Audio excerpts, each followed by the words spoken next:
Audio 4 Deshbandhu Chitranjan दास। लेखक वेदमूर्ति तपोनिष्ठ पंडित श्री राम शर्मा आचार्य। स्वराज्य आंदोलन में सहयोग। सन 1916 में होम रूल आंदोलन आरंभ होने पर दास बाबू राजनीतिक आंदोलन में भाग लेने की आवश्यकता विशेष रूप से अनुभव करने लगे।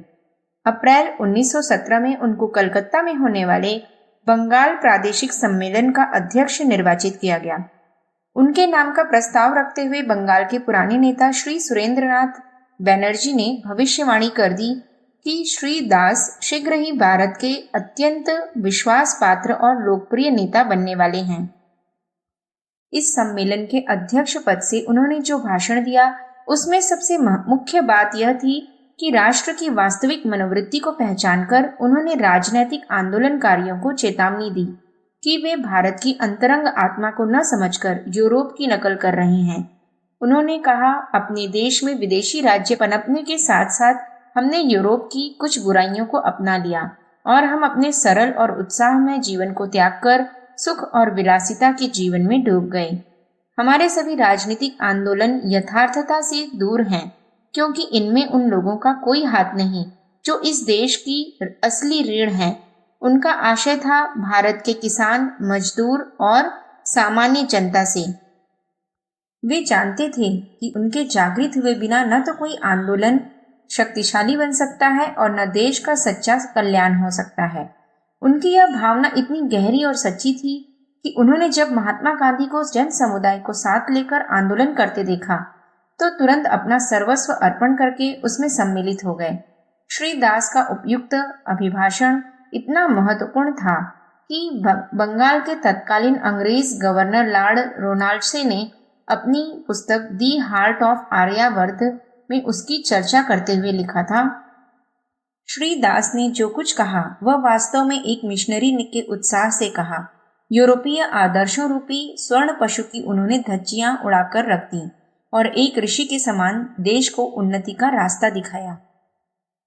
उग्र राजनीति में प्रवेश। अब श्री दास राजनीतिक तथा सार्वजनिक आंदोलन के क्षेत्र में दिन पर दिन आगे बढ़ने लगे। उन्होंने होम रूल आंदोलन में पूरा भाग लिया और श्रीमती बेसेंट को कांग्रेस के कलकत्ता अधिवेशन का अध्यक्ष बनवाने का प्रयत्न किया।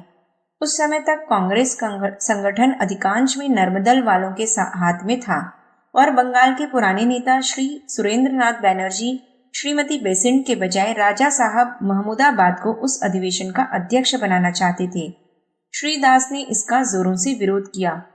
कांग्रेस अधिवेशन के लिए जो स्वागत समिति बनाई गई थी उसके अध्यक्ष एक पुराने कांग्रेसी श्री बैकुंठनाथ सेन श्री दास के पिता के मित्रों में से थे और इसलिए वे उनके प्रति बहुत आदर और श्रद्धा का भाव रखते थे। पर देशहित का प्रश्न सामने आने पर वे उनका विरोध करने को तैयार हो गए। उन्होंने प्रस्ताव किया कि स्वागत समिति का अध्यक्ष श्री रविंद्रनाथ ठाकुर को चुना जाए।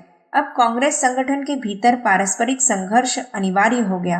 यह देखकर हाईकोर्ट के एक भूतपूर्व जज सर चंद्रमाधव घोष, जो दोनों के शुभचिंतक थे, बीच में पड़े और समझौता करा दिया कि श्रीमती बेसेंट को कांग्रेस का सभापति बनाया जाए और बैकुंठनाथ सेन भी अपने पद पर बने रहें।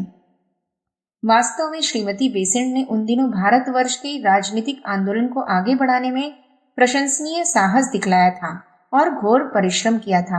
एक विदेशी होते हुए भी उन्होंने भारत को होम रूल का अधिकार देने के लिए समस्त देश में इतना जोरदार प्रचार किया कि भारत सरकार उससे भयभीत हो उठी और उनको गिरफ्तार करके नजरबंद कर दिया गया। उस अवसर पर देशबंधु चितरंजन दास ने एक सार्वजनिक सभा करके इस कार्य की आलोचना करते हुए कहा था, मैं नहीं समझता कि मानवता के देवता का गला केवल एक बार ही घोंटा गया था। अत्याचारियों और उपद्रवकारियों ने मानवता का गला बार बार घोंटा है। मानवता पर होने वाला प्रत्येक आघात उसके तन में ठोकी गई एक नई कील समान है। दास बाबू केवल कानून के ही बहुत बड़े विशेषज्ञ नहीं थे, वरन वे एक उच्च कोटि के साहित्यिक और भक्त भी थे। उनकी प्रकृति सदैव बहुत कुछ आध्यात्मिक रही, इसलिए आरंभ में तो उन्होंने कितने ही वर्षों तक राजनीति में सक्रिय भाग ही नहीं लिया, पर जब उस क्षेत्र में पैर रखा तो वे बहुत शीघ्र आगे बढ़ने लगे। अनेक कार्यकर्ताओं की तरह उनका यह उद्देश्य तो हरगिज न था कि इस कार्य द्वारा धन मान प्राप्त कर लें। ये दोनों बातें तो उनको पहले ही प्राप्त थीं, इसलिए वे अपनी आत्मा की पुकार पर ही देश सेवा के व्रती हुए थे और जब तक इस कार्य को किया अपना पवित्र धार्मिक कर्तव्य समझकर ही किया। यही कारण है कि केवल 7-8 वर्ष कार्य करने का अवसर मिलने पर भी उन्होंने वह कार्य कर दिखाया जिससे उनका नाम अमर हो गया और उनकी गणना आधुनिक भारत के निर्माताओं में की जाने लगी। देशबंधु चित्तरंजन दास के उदाहरण से हमारे सार्वजनिक जीवन में भाग लेने वाले सभी भाइयों को यह शिक्षा ग्रहण करनी चाहिए कि वे जो कुछ करें उसमें सच्चाई का पूरा ध्यान रखें। जो कार्य आंतरिक भावना से और स्वार्थ को त्याग कर किया जाएगा वह निश्चय ही श्रेष्ठता और वर्चस्व प्रदान करने वाला होगा। प्रत्यक्ष सफलता तो बहुत छोटी चीज है, महान कार्यों का फल प्रायः देर से ही प्रकट हुआ करता है। इसलिए किसी भी सेवा कार्य में हमको हानि लाभ का विचार सर्वथा त्याग कर शुद्ध भाव से अपने कर्तव्य पालन का ही ध्यान रखना उचित है। अभूतपूर्व त्याग और देश सेवक का व्रत। महात्मा गांधी के द्वारा असहयोग आंदोलन किए जाने पर उसमें भी दास बाबू ने बहुत शीघ्र भाग लिया और कुछ ही दिनों में वे कांग्रेस के प्रमुख संचालक बन गए। बंगाल में कितने ही वर्षों से आतंकवादी आंदोलन चल रहा था और वहां के नवयुवक देशोद्धार के लिए बम और पिस्तौल पर ही ज्यादा भरोसा रखते थे। यह दास बाबू के ही अतुलनीय प्रभाव और महान त्याग का परिणाम था कि बंगाल गांधी जी का दृढ़ अनुयायी बन गया और वहां के कार्यकर्ताओं ने सरकारी दमन नीति का डटकर मुकाबला किया। असहयोग के कार्यक्रम में गांधी जी ने 2 बातें मुख्य रूप से रखी थी, एक अदालतों का बॉयकॉट और दूसरा शिक्षा संस्थाओं का बहिष्कार। इनमें से पहली बात का संबंध दास बाबू से था। वे कलकत्ता के ही नहीं वर्ण भारत के एक बड़े नामी वकील माने जाते थे। सन 1920 में उनकी आमदनी 50,000 रुपया मासिक तक पहुंच चुकी थी और वे महात्मा गांधी के शब्दों में शाही ठाट बाट के साथ रहते थे। जब कांग्रेस के आदेशानुसार वे श्री मोतीलाल नेहरू के साथ जलियांवाला बाग और पंजाब में होने वाले अत्याचारों की जांच कमेटी के सदस्य होकर गए तो 3 महीने में उन्होंने अपना 50,000 रुपया खर्च किया था। कांग्रेस ने अदालतों और स्कूलों के बॉयकॉट का प्रस्ताव पास तो कर दिया, पर उस वर्ष न तो किसी गणमान्य वकील ने अदालतों में जाना छोड़ा और न सरकार के स्कूल कॉलेज खाली हो गए। तब 1920 के अंत में नागपुर की कांग्रेस में इस कार्यक्रम पर पुनः विचार किया गया और महात्मा गांधी तथा दास बाबू के विचार विनिमय के उपरांत असहयोग का प्रस्ताव नए रूप में प्रस्तुत किया गया। दास बाबू आरंभ से ही विधान परिषदों के बहिष्कार के पक्ष में न थे।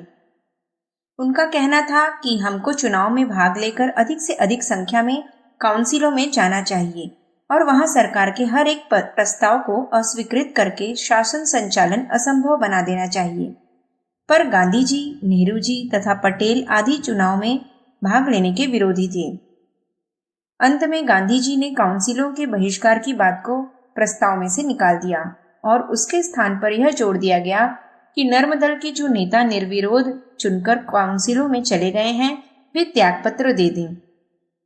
समझौता हो जाने पर असहयोग का प्रस्ताव स्वयं दास बाबू ने ही उपस्थित किया, जो पहले अधिवेशन के प्रस्ताव से अधिक जोरदार और व्यवहारिक था। उसमें कहा गया था कि अदालतों और स्कूल कॉलेजों का बॉयकॉट धीरे धीरे नहीं तुरंत किया जाना चाहिए। लोगों को यह सलाह दी गई थी कि वे सरकार को सहयोग देना बंद कर दें। यह दास बाबू की परीक्षा का अवसर था। जब देश की अदालतों के बॉयकॉट के लिए वकीलों का आह्वान कर रहे थे तो स्वयं वकालत कैसे कर सकते थे। उन्होंने उसी समय यह घोषणा कर दी कि वे अब वकालत करना छोड़ देंगे। इससे कांग्रेस का वातावरण एक नवीन उत्साह से भर उठा और एक के पश्चात एक अनेक व्यक्ति त्याग करने को प्रस्तुत हुए। अनेक लोगों ने सरकारी नौकरियां छोड़ी और अनेकों ने बड़ी बड़ी उपाधियों को ठुकरा दिया।